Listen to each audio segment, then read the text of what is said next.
নবী সাল্লাল্লাহু বলছেন যারা জিনা করছেন, অশ্লীল কাজ করছেন, আল্লাহ পাক তাদেরকে তিনটি করে 6টি শাস্তি দেয়। 3টি শাস্তি দেয় দুনিয়াতে, 3টি শাস্তি দেয় আখিরাতে।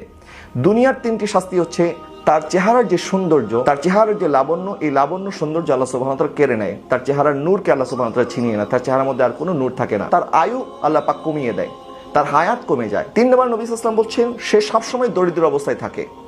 দারিদ্রতা তাকে এমনভাবে গ্রাস করে সারা জীবন সে দারিদ্রতা থেকে বের হয়ে আসতে পারেন, তার রিজিকের মধ্যে বরকত চলে যায়, আল্লাহ সুবহানাহু ওয়া তাআলা তার রিজিক থেকে বরকত কেড়ে নেয়। এই 3টি শাস্তি হচ্ছে দুনিয়ার শাস্তি।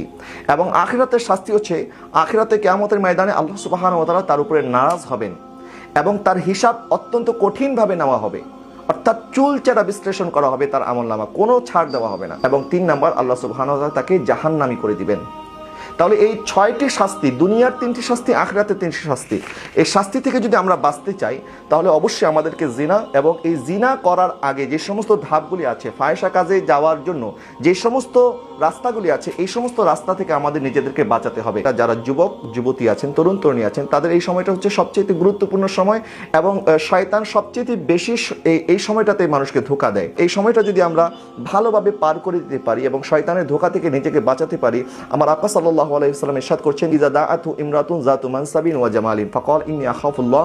যখন কোনো সুন্দরী যুবতী রমণী কোনো যুবককে দাওয়াত দেয় গুনাহ করার জন্য, আর ওই যুবক যদি এই দাওয়াতকে ফিরিয়ে দেয় যে না আমি আল্লাহকে ভয় করি, আমি কখনো এই গুনাহ করতে পারবো না, আমার আকা সাল্লাল্লাহু আলাইহি ওয়াসাল্লাম ইরশাদ করছেন আল্লাহ সুবহানাহু ওয়া তাআলা কিয়ামতের ময়দানে তাকে আরশে আজিমের ছায়া দান করবেন, যখন আল্লাহর এই ছায়া ছাড়া কোনো ছায়া থাকবে না। আমরা তো গুনার তালাশ করি, নবীজি বলছেন গুনাহ যদি তোমার তালাশ করে, যেই সুন্দরী নারীর জন্য তুমি পাগল ছিলে, ওই নারী যদি তোমাকে গুনার দাওয়াত করে আর তুমি যদি তাকে ফিরিয়ে দিতে পারো আল্লাহর ভয়ে, আমার আল্লাহ সুবহানাহু ওয়া তাআলা তোমাকে আরশে আজিমের ছায়া দান করবে। ইমাম ইয়াফি রাহমাতুল্লাহি আলাইহি ওনার রাওদাতুল ইয়াহিন কিতাবের মধ্যে লেখেন, এক যুবকের প্রতি এক নারী যখন আসক্ত হয়েছে, ওই নারী তার দোকানে গেল এবং দোকান থেকে অনেক মাল সামান খরিদ করলো এবং ওই পুরুষকে বলল যে আমার এই মালগুলি আমার ঘরে পৌঁছিয়ে দাও।